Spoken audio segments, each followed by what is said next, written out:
Hello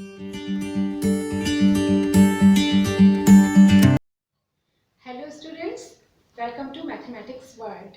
बच्चों, अक्सर देखा गया है कि जब मैट्रिसेस का नया नया टॉपिक आता है तो बच्चों को उसके मल्टीप्लिकेशन में काफ़ी कंफ्यूजन होता है। तो आइए आज आपके इस कंफ्यूजन को दूर करने के लिए मैं अपनी इस वीडियो में मैट्रिसेस मल्टीप्लिकेशन डिस्कस करूंगी एंड आई होप इस वीडियो को देखने के बाद आपको कभी मैट्रिक्स मल्टीप्लिकेशन में प्रॉब्लम नहीं आएगी। अगर आपको मेरी ये वीडियो पसंद आती है तो प्लीज़ इसे लाइक एंड शेयर करना मत भूलिएगा। Thank you. तो आइए शुरू करते हैं।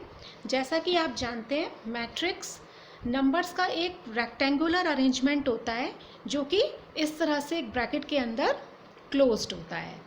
और इसमें जो ये हॉरिजॉन्टल लाइंस होती हैं इनको रोज़ कहा जाता है और जो वर्टिकल्स लाइंस होती हैं इनको कॉलम कहा जाता है।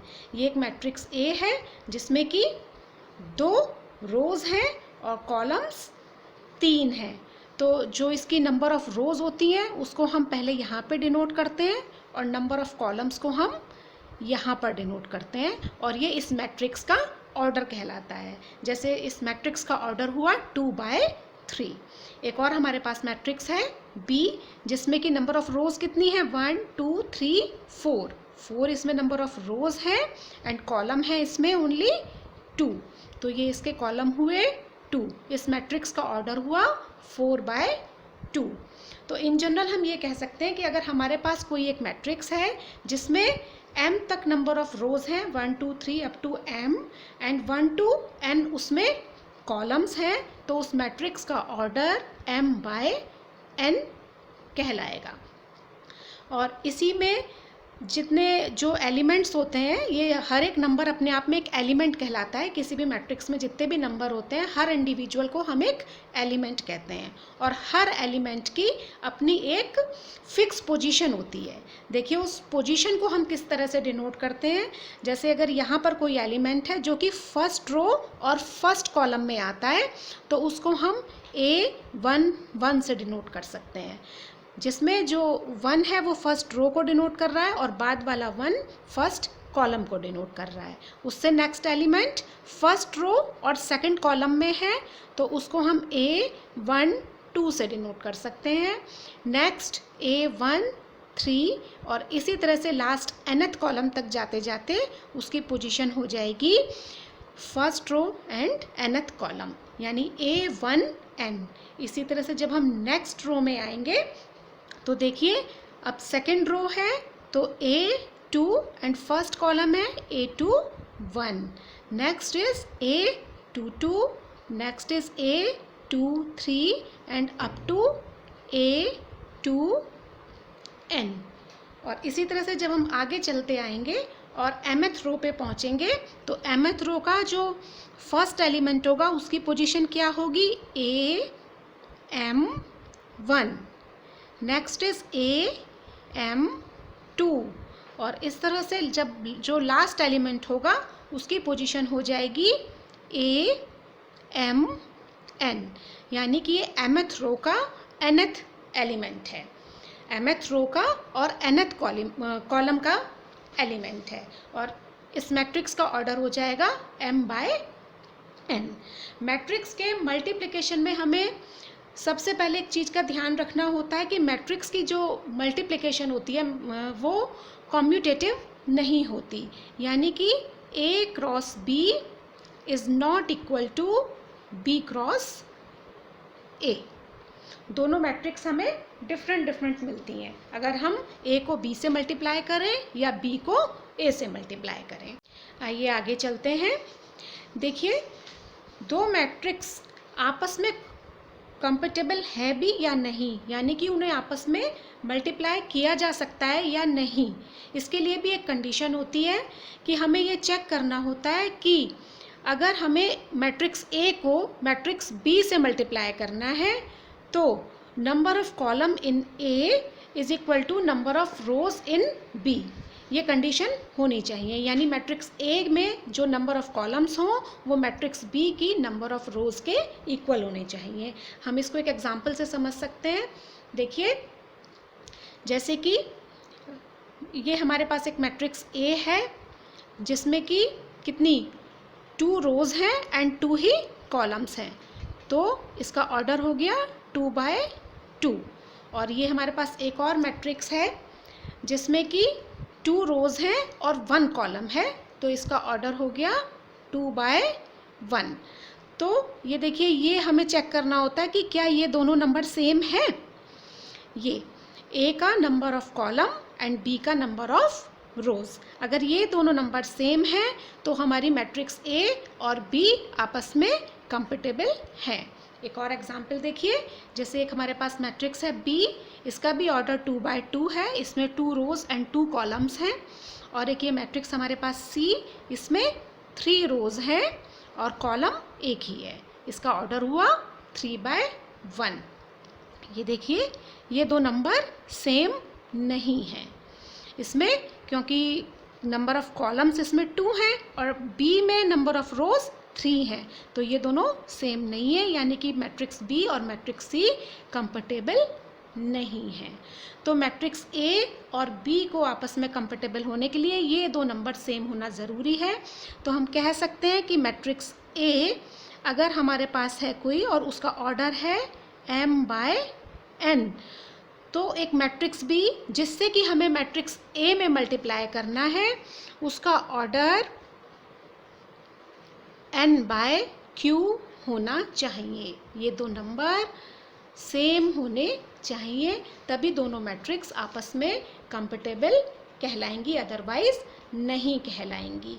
और जो हमें प्रोडक्ट मैट्रिक्स मिलेगी, ये जब हम ए को ए में मैट्रिक्स बी से मल्टीप्लाई करेंगे, जो हमें प्रोडक्ट मैट्रिक्स मिलेगी उसका जो ऑर्डर होगा वो हमें यहाँ से मिलेगा m/q, उसका ऑर्डर हमेशा m/q होगा, यानी number of rows in A and number of columns of B के बराबर उसका ऑर्डर हमको मिलेगा।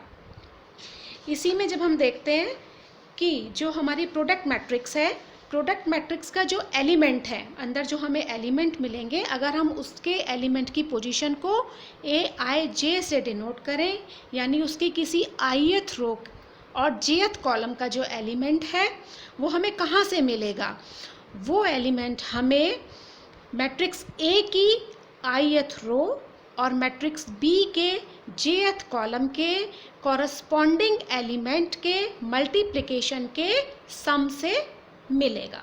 इसको थ्योरी से थोड़ा कम समझ में आता है, हम इसका एग्जाम्पल लेके आपको मल्टीप्लाई करके बताते हैं तो आपको ये क्लियर हो जाएगा। देखिए, हम एक एग्जाम्पल ले लेते हैं। ये एक हमारा एक एग्जाम्पल है जिसमें हमारे पास एक मैट्रिक्स A है जिसमें कि एलिमेंट है 2 0 3 1, और एक मैट्रिक्स B है 2 3 4 5 6 7। तो सबसे पहले तो हमें यही चेक करना होगा कि क्या ये मैट्रिक्स आपस में कंपेटेबल हैं। देखिए, मैट्रिक्स A में नंबर ऑफ रोज कितनी है 2 और नंबर ऑफ कॉलम्स कितने हैं 2। मैट्रिक्स B में नंबर ऑफ रोज कितनी है 2 और नंबर ऑफ कॉलम्स कितने हैं 3। इसका ऑर्डर हुआ 2/2, इसका ऑर्डर हुआ 2/3। ये देखिए, ये दोनों नंबर सेम है, तो इसका मतलब ये दोनों मैट्रिक्स आपस में कंपेटेबल है। तो इन्हें मल्टीप्लाई करने के लिए हमने ए बी मैट्रिक्स को, मतलब जो ए और बी का मल्टीप्लाई ए बी आएगा वो हमने इस तरह से लिख लिया है। देखिए, हम इसको किस तरह से मल्टीप्लाई करेंगे। इसके लिए हम सबसे पहले क्या करते हैं कि हमारी जो प्रोडक्ट मैट्रिक्स है, सबसे पहले हम ये पता कर लेते हैं कि उसका ऑर्डर क्या होगा। तो जैसा मैंने बताया था कि उनका ऑर्डर हमें यहाँ से मिलता है, यानी हमारी आने वाली जो ए बी मैट्रिक्स है उसका ऑर्डर होगा 2/3। 2/3 का मतलब हुआ कि उस आने वाली प्रोडक्ट मैट्रिक्स में 2 रोज होंगी और 3 कॉलम्स होंगे। ये देखिए, इस तरह से वो हमारी मैट्रिक्स होगी। तो हम सबसे पहले उसके एलिमेंट्स की पोजीशन लिख लेते हैं। हमें जो एलिमेंट्स मिलेंगे उनकी पोजीशन क्या क्या होंगी, A11 A12 A13, और सेकेंड रो है तो A21 A22 A23। तो इसको लिखने से हमें सबसे बड़ा आराम ये हो जाता है कि हम इस एलिमेंट की पोजीशन से ही ये समझने में हमें इजी हो जाता है कि वो जो हमारा एलिमेंट आएगा कहाँ से आएगा। देखिए जो हमारी ए बी मैट्रिक्स का, थोड़ा नीचे से लिखते हैं क्योंकि ये थोड़ा बड़ा आता है। ये देखिए ये A11 का मतलब हुआ मैट्रिक्स ए की first row and matrix B का फर्स्ट कॉलम। इनके कॉरस्पॉन्डिंग एलिमेंट यानी फर्स्ट एलिमेंट को फर्स्ट एलिमेंट से, सेकंड एलिमेंट को सेकंड एलिमेंट से हम मल्टीप्लाई करेंगे और फिर उसका सम कर देंगे। तो ये हमारा हो जाएगा 2 × 2 प्लस 0 × 5। अब हम नेक्स्ट एलिमेंट पे जाएंगे A12 means first row and second column, first row of A and second column of B, ये और ये। तो देखिए कॉरस्पॉन्डिंग एलिमेंट हुए 2 × 3 प्लस 0 × 6। नेक्स्ट है A13 यानी first row of matrix A and third column of matrix B। तो इसके कॉरस्पॉन्डिंग एलिमेंट हुए 2 × 4 प्लस 0 × 7। आगे देखते हैं, नेक्स्ट एलिमेंट है हमारा A21 यानी second row of A, second row of A and first column of B, first column of B। इसको और इसको आपस में लेना है हमें। कॉरस्पॉन्डिंग एलिमेंट हुए, ये फर्स्ट एलिमेंट हुआ रो का और ये फर्स्ट एलिमेंट हुआ कॉलम का। तो 3 × 2 plus 1 × 5। Next A22 means second row and second column, 3 × 3 plus 1 × 6। Next is A23 यानी second row and third column. तो ये हुआ 3 × 4 प्लस 1 × 7। अब जब हम इसको सॉल्व कर लेते हैं तो हमें एलिमेंट मिलते हैं। यहाँ से हमें मिलता है 4, यहाँ से 6, यहाँ से 8, यहाँ से हमें मिलता है 11 और यहाँ से हमें मिलता है 15 और यहाँ से हमें मिलता है 4, 7, 19। ये देखिए ये हमें 2/3 की मैट्रिक्स मिल गई। आगे चलते हैं, एक और एग्जाम्पल मैं लेकर आती हूँ आपके लिए। ये देखिए ये हमने अब डिफरेंट ऑर्डर की मैट्रिक्स ली है। एक मैट्रिक्स A हमारे पास है जिसमें इस तरह से एलिमेंट हैं, इसमें नंबर ऑफ रोज हैं 3 and number of column single यानी कि 1। और एक दूसरी मैट्रिक्स है हमारे पास B जिसमें कि नंबर ऑफ रोज हैं 1 एंड नंबर ऑफ कॉलम्स हैं 3। ये इसका ऑर्डर है 3/1 और B का ऑर्डर है 1/3। तो देखिए सबसे पहले दोनों एलिमेंट सेम है तो मैट्रिक्स हमारी कॉम्पेटेबल होंगी। अब हम इसको मल्टीप्लाई करने के लिए हमने दोनों को साथ साथ लिख लिया है। तो सबसे पहला स्टेप हमारा क्या होगा, वही कि हमें आने वाली मैट्रिक्स का ऑर्डर पता होना चाहिए। उसका ऑर्डर क्या होगा 3/3। ये हमारी आने वाली मैट्रिक्स का ऑर्डर होगा यानी कि उसमें 3 रोज होंगी। ये 3 रोज होंगी और 3 ही उसमें कॉलम्स होंगे। ये आने वाली मैट्रिक्स का ऑर्डर होगा 3/3।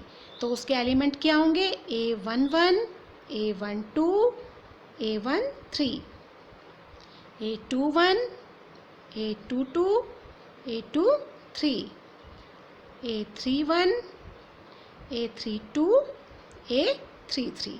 देखिए जब आप स्टार्ट करते हैं इसको मैट्रिक्स की मल्टीप्लिकेशन को सीखना स्टार्ट करते हैं तो आपके लिए ये बनाना बहुत ज़रूरी है क्योंकि इससे गलती होने के चांसेस नहीं रहते हैं।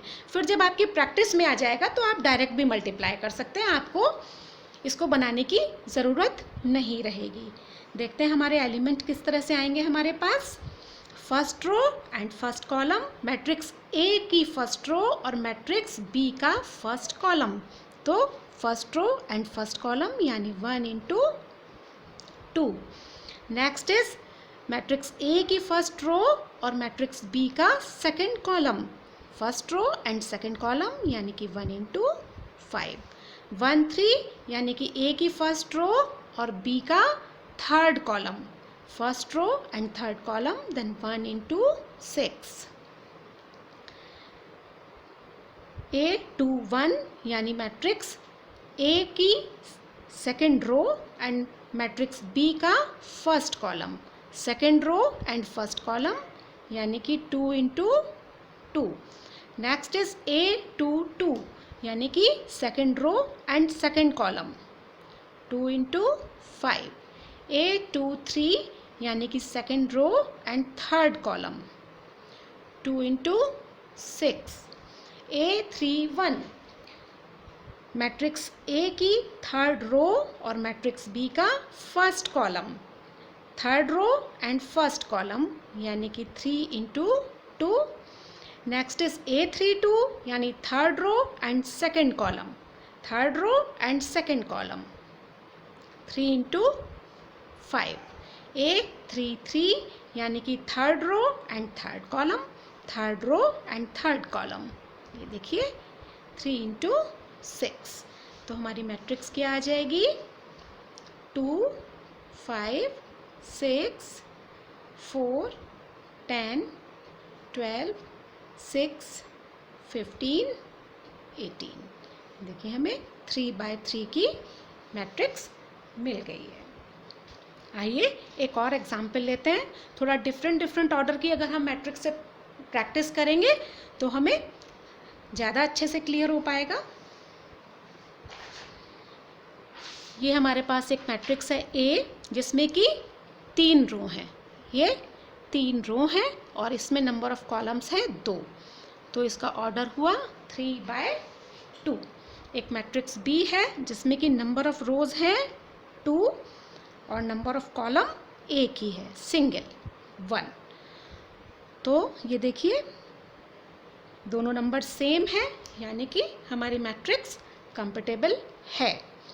हमने इनको मल्टीप्लाई करने के लिए यहाँ पे लिख लिया है. फिर वही अपना स्टेप, सबसे पहले हम क्या करेंगे, हमें आने वाली मैट्रिक्स का ऑर्डर पता होना चाहिए जो कि होगा 3/1.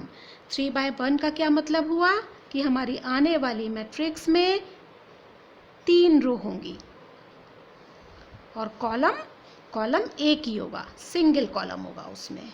तो देखिए उसके एलिमेंट की पोजीशन क्या क्या होंगी. A1 1, बस आगे तो इसमें कॉलम है ही नहीं. सेकेंड रो फर्स्ट कॉलम यानी A2 1 एंड A3 1.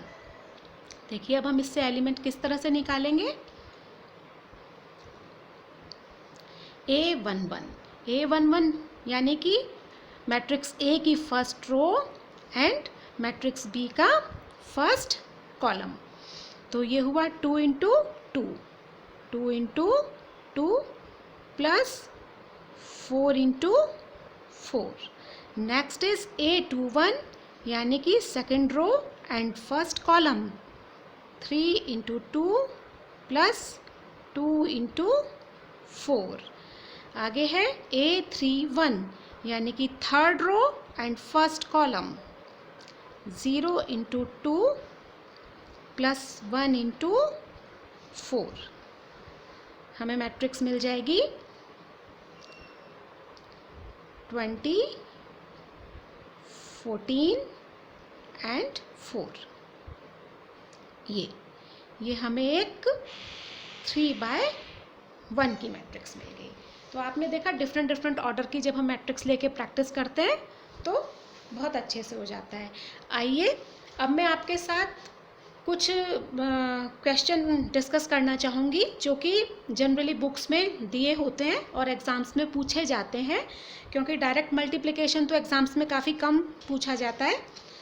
देखिए ये एक हमारा क्वेश्चन है जिसमें कि एक मैट्रिक्स है 4 1 जिसमें ये 2 एलिमेंट हैं और उसमें एक मैट्रिक्स ए से मल्टीप्लाई किया हुआ है और हमें जो प्रोडक्ट मैट्रिक्स है वो दे दी गई है. तो हमें इस मैट्रिक्स ए को फाइंड आउट करना है कि वो मैट्रिक्स ए क्या होगी. तो देखिए इसके लिए हम क्या करेंगे, सबसे पहले हम देखते हैं जो हमें गिवन मैट्रिक्स है उसका ऑर्डर क्या है. उसका ऑर्डर है इसमें 2 रोज हैं और 1 इसमें कॉलम है. और जो हमारी प्रोडक्ट मैट्रिक्स है प्रोडक्ट मैट्रिक्स में इसमें भी 2 रोज हैं एंड 2 ही इसमें कॉलम है। तो हमारा सबसे पहला काम होगा कि हमें जो मैट्रिक्स फाइंड करनी है उसका ऑर्डर फाइंड आउट करना। तो जैसा कि हमें पता है कि अगर हम किसी m बाय n मैट्रिक्स को n बाय q मैट्रिक्स से मल्टीप्लाई करते हैं तो हमें by product m by q matrix मिलती है। ये दोनों नंबर जब सेम होते हैं तब हमें ये और ये ऑर्डर की मैट्रिक्स मिलती है। तो इसका मतलब मैट्रिक्स A जो है उसका ऑर्डर n बाय q होना चाहिए। हम यहीं से कंपैरिजन करके अपने n और q की वैल्यू निकाल लेते हैं। तो यहाँ से देखिए n कितना है, n है 1 एंड q है 2। n हुआ 1 और q हुआ 2। तो यानी हमारी जो आने वाली मैट्रिक्स है उसका ऑर्डर होगा 1 बाय 2। उसमें सिंगल रो और 2 कॉलम होंगे। यानी जो हमारी आने वाली मैट्रिक्स है उसका जो फेस होगा वो कुछ इस तरह का होगा। ये हमारी गिवन मैट्रिक्स हुई और ये हुई, हम सपोज कर लेते हैं कि उसमें एलिमेंट x और y होंगे। ये हमारी 2 बाय 1 की मैट्रिक्स हो गई, सॉरी 1 बाय 2 की मैट्रिक्स हो गई, सिंगल रो एंड 2 कॉलम। और ये हमारी प्रोडक्ट मैट्रिक है 4 8 -1 एंड 2। ये देखिए, अब हम इनको मल्टीप्लाई करेंगे और इन एलिमेंट्स को हम इनकी वैल्यू को फाइंड आउट कर लेंगे। देखिए, इसको मल्टीप्लाई करने के लिए हमें क्या करना होगा। अगर आप चाहें तो एलिमेंट्स लिख सकते हैं क्योंकि हमें इसका ऑर्डर पता है कितना है 2 बाय 2 और इसका ऑर्डर हमें मालूम है कितना है 1 बाय 2। तो हमारी आने वाली जो मैट्रिक्स है उसका ऑर्डर भी हमें पता है 2 बाय 2 है। 2 बाय 2 से मतलब हुआ कि हमारी आने वाली मैट्रिक्स में 2 रो होंगी और 2 ही कॉलम होंगे। तो हमारे एलिमेंट होंगे A11, A12, A21 and A22। देखिए, A11 यानी कि first row and first column, first row and first column. तो हमारा होगा 4x। 4 और x को हम मल्टीप्लाई करके लिख देंगे क्योंकि इसमें और एलिमेंट तो है नहीं, तो हमें सम करने की ज़रूरत नहीं पड़ेगी। नेक्स्ट इज A12 यानी first row and second column. तो ये नेक्स्ट एलिमेंट हो जाएगा 4y। फिर है A21 यानी कि second row and first column, इनको मल्टीप्लाई कर देंगे, ये आ जाएगा x। नेक्स्ट है A22 यानी कि 1 इंटू y, 1 इंटू y। और ये हमारी प्रोडक्ट मैट्रिक्स है। देखिए, अब हम इन दोनों मैट्रिक्स को कंपेयर करके x और y की वैल्यू यहाँ पे हमें डायरेक्ट ही दिखाई दे रही है, फाइंड आउट करने की ज़रूरत ही नहीं पड़ी। x is equal to -1 and y is equal to 2। ये तो जो हमें अपनी a मैट्रिक्स फाइंड करनी थी वो क्या हुई, a is equal to -1 and 2। ये हमारी रिक्वायर्ड मैट्रिक्स है। आइए एक और लास्ट क्वेश्चन हम आपसे डिस्कस करते हैं, थोड़ा डिफरेंट है।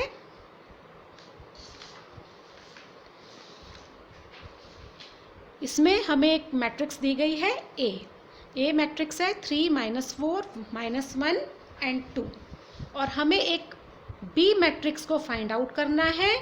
कंडीशन क्या है कि B into A is equal to I होना चाहिए। I is A matrix of order 2, unit matrix of order 2। ध्यान से देखिए, यहाँ हमें A में B से मल्टीप्लाई नहीं करना है बल्कि B में A से मल्टीप्लाई करना है। यानी हम B को पहले लिखेंगे और A को बाद में लिखेंगे। ये हमने लिख के रख लिया है। और I ऑर्डर 2 की यूनिट मैट्रिक्स है तो इसके डायगोनल एलिमेंट तो 1 होंगे और अदर एलिमेंट 0 हो जाएंगे। और इसका ऑर्डर क्योंकि 2 है तो 2 बाय 2, इसमें 2 रोज और 2 कॉलम्स ही होंगे। तो हमारा सबसे पहला काम क्या होगा कि हमें मैट्रिक्स B के ऑर्डर को फाइंड आउट करना होगा। देखिए वो हम किस तरह से करेंगे। इस मैट्रिक्स का ऑर्डर क्या है 2 बाय 2, इसका भी ऑर्डर है 2 बाय 2। तो हम किस तरह से करते हैं, अगर हम किसी m/n मैट्रिक्स को n/q मैट्रिक्स से मल्टीप्लाई करते हैं तो हमें प्रोडक्ट में m/q मैट्रिक्स मिलती है। तो वही हम कंपेयर कर सकते हैं। देखिए m की वैल्यू क्या है 2 एंड n की वैल्यू भी क्या है 2। तो हमारी जो b मैट्रिक्स है वो भी 2/2 की होगी। तो इसको हम लिख लेते हैं कुछ इस फॉर्म में। 2/2 से मतलब है उसमें 2 रोज एंड 2 ही कॉलम्स होंगे। तो हम अपनी तरफ से अज्यूम कर लेते हैं कि लेट उसके जो एलिमेंट्स होंगे वो A B C D होंगे। और ये हमारी A जो हमें गिवन मैट्रिक्स थी वो है हमारे पास, और ये हमारे पास हमारी प्रोडक्ट मैट्रिक्स है ये।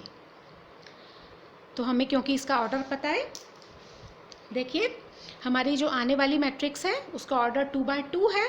आप चाहें तो यहाँ पे लिख सकते हैं। हमें जो मैट्रिक्स मिलेगी उसमें 2 रोज होंगी और 2 ही कॉलम्स होंगे, 1 1 1 2 2 1 एंड 2 2।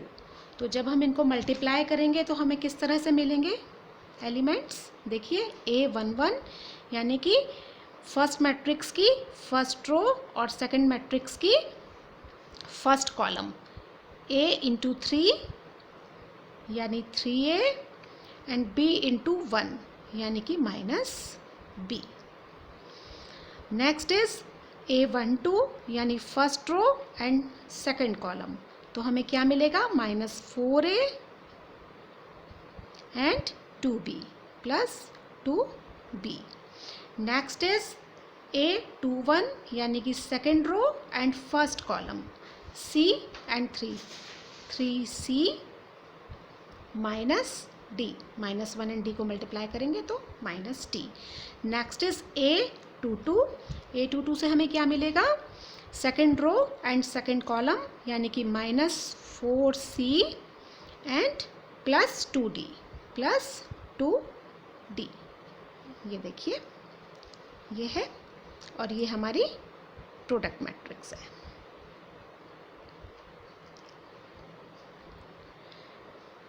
अब हम इसको किस तरह से सॉल्व करेंगे,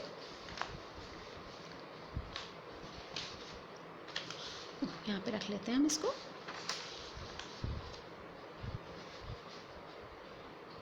हम इनको कंपेयर करेंगे। कंपेयर करके हमें क्या मिलेगा 3A - B is equal to 1 -4A plus 2B is equal to 0, 3C -D is equal to 0 and -4C plus 2D is equal to 1। जब हम इनको साइमल्टेनियसली सॉल्व करेंगे इन इक्वेशंस को तो हमें A और B की वैल्यूज़ मिल जाएंगी। A और B की वैल्यूज़ हम फाइंड आउट कर सकते हैं। देखिए किस तरह से हमें साइमल्टेनियस सॉल्व करके A और B की वैल्यूज़ मिलेंगी। A is equal to 1, B is equal to 2, C is equal to half and D is equal to 3/2। तो जो हमारी रिक्वायर्ड मैट्रिक्स है B वो बन जाएगी 1 2 1/2 एंड 3/2। इस तरह से ये हमें 2/2 की मैट्रिक्स मिल गई। और इसी के साथ ही मैं अपना वीडियो यहीं पर एंड करती हूँ। मैं उम्मीद करती हूँ कि आपको पसंद आई होगी। अगर आपको मेरी वीडियो पसंद आई है तो प्लीज़ इसको लाइक और शेयर करना मत भूलिएगा। Good bye.